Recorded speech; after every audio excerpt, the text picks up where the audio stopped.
សរសេរដល់គ្នាជួយខ្ញុំទៅមេធានមកសម្រាប់រឿងសំប្រងបានមកខ្ញុំវិញមកភាគទី23ការដាក់បណ្ដាសាបានជោគជ័យបារងសាលេវ៉ាន់ឬក៏នរណាម្នាក់ផ្សេងទៀតត្រូវបានស្លាប់ដូច្នេះប្រឡងនោះបានស្រូបយកអំណាចថាមពលខ្ញុំពិតជានឹកអារម្មណ៍នៅពេលនេះណាវានឹងលូតលាស់បន្តិចម្ដងហើយคล้ายទៅជាបេះដូងវេទមន្តដែលមានមន្តអាគមខ្ញុំមានអារម្មណ៍ថារាងកាយរបស់ខ្ញុំធ្ងន់ណាស់ខ្ញុំប្រហែលជាឈឺហើយរាងកាយរបស់ខ្ញុំនៅទល់ដូច្នេះវាមានសភាពខ្សោយប៉ុន្តែខ្ញុំបានស្រូបយកប្រឡងដែលមានវិញ្ញាណអាក្រក់ដូច្នេះខ្ញុំត្រូវតែដកថយតើខ្ញុំក្តៅប៉ុណ្ណាទៅខ្ញុំមិនអាចយកដៃរបស់ខ្ញុំស្ទាបថ្ងាសរបស់ខ្ញុំបានទេដៃរបស់ខ្ញុំពិតជាខ្លីមែនខ្ញុំមានអារម្មណ៍ថាខ្ញុំចូលចិត្តដៃរបស់ខ្ញុំវាក្តៅហើយធ្វើរបស់ខ្ញុំក៏ក្តៅដែរតារាបណាវេទមន្តមានស្ថិរភាពខ្ញុំនឹងមានជំងឺនេះជាញឹកញាប់ប្រសិនបើខ្ញុំប្រើវេទមន្តមិនត្រឹមត្រូវទេវានឹងបណ្ដាលឲ្យមានការផ្ទុះវេទមន្តខ្ញុំគិតថាខ្ញុំត្រូវបានគេចាក់សោនៅក្នុងអង្រឹងនេះជារៀងរហូតហើយ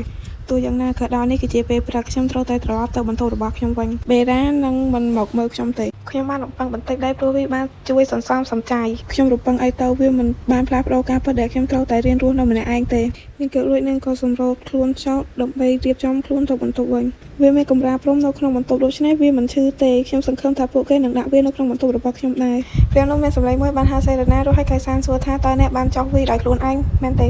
វាជារឿងធម្មតាដែលមានការរើសអើងរវាងកុមារដែលត្រូវបានគេស្រឡាញ់ថ្នាក់ថ្នមនិងកុមារដែលមិនត្រូវបានគេស្រឡាញ់យ៉ាងណាមិញតើខ្ញុំរំពឹងអ្វីអំពីគ្រួសារខ្លោនអ្នកគួរតែហាត់ដើរផងដែរដើម្បីធ្វើឲ្យវាកាន់តែងាយស្រួលក្នុងការធ្វើចលនាពីព្រោះខ្ញុំអាចវាលឿនជាងមុនឥឡូវនេះសេលីណាតោះទៅញ៉ាំអាហារពេលព្រឹកជាមួយបងប្រុសនិងម៉ាក់របស់ខ្ញុំឈប់ម៉ាក់ខាងមួយហ្នឹងថាម៉ាក់វាស្លាប់ហើយហើយម៉ាក់ដែរ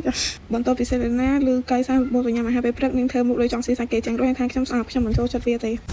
ហើយកែសាវិញគេមិនដែលខ្វល់ពីទង្វើរបស់សេលេណាណាគេក៏បានលើកសេលេណាទៅព្រោះឲ្យសេលេណាគេក្នុងចិត្តថាតើអ្នកបានភ្លក់ម្ហូបនោះហើយឬនៅ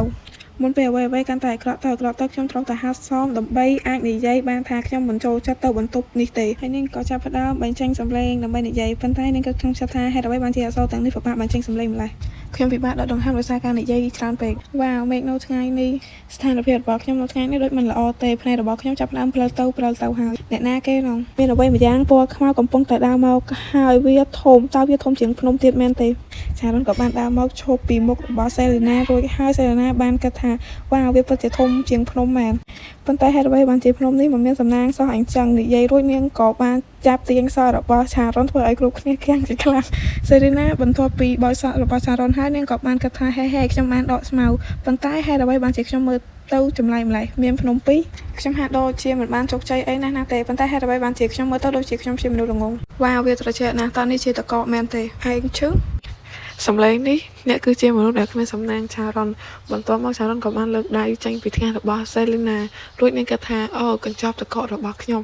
ឆារុនខ្លោនក៏បានចូលកញ្ចប់តកករបស់ខ្ញុំទៅផងដែរវាមិនយុត្តិធម៌ទេខ្ញុំដឹងថាគាត់គឺជាមនុស្សអាក្រក់ប៉ុន្តែតើមនុស្សដែលមានលុយច្រើននឹងយកសូម្បីតែកញ្ចប់តកកទៅដែរមែនទេភ្លាមនោះសម្លេងបេរ៉ាបានបន្លឺឡើងដើម្បីហៅសេលីណាហើយសេលេណាក៏ដឹងផងដែរថានោះគឺជាសម្លេងរបស់បេរ៉ាលោកបញ្ញាបានសួរសេលេណាថាតើឯងទៅណាហើយសេលេណាបានផ្ញើផ្អើលថាពីមុនវាគឺជាភ្នំពណ៌ខ្មៅតែឥឡូវនេះវាគឺជាភ្នំពណ៌ប្រផេះវាគឺជាបេរ៉ាមែនទេលោកបញ្ញាបាននិយាយបន្តថាឯងតែងតែដើរលេងជុំវិញទីនេះហើយគាត់បំរុងយកដៃចាប់សេលេណាប៉ុន្តែត្រូវបាននាងគិតក្នុងចិត្តថាវាមិនមែនជាបេរ៉ាទេតើបេរ៉ានៅឯណារឿងចម្លែកតែងតែកើតឡើងអត់ឈប់ឈរសេលេណាក៏បានស្រែកហៅបេរ៉ាបេរ៉ាក៏បានមកដល់រួចហើយយកសេលេណាមកអោបចូលក្នុងទ្រូងរួចហើយនិយាយថាវាមិនអីទេឥឡូវនេះវាគឺជាដៃបេរ៉ានៅក្នុងផ្ទះនេះយ៉ាងហោចណាស់ក៏ខ្ញុំអាចដេកឲ្យសន្តិភាពដែរនៅពេលដែលខ្ញុំនៅជាមួយបេរ៉ាហាក់ដូចជាមិនមានភាពក្លាហានដើម្បីសម្លាប់ខ្ញុំទេអ្នកនាងឥឡូវនេះវាមិនអីទេ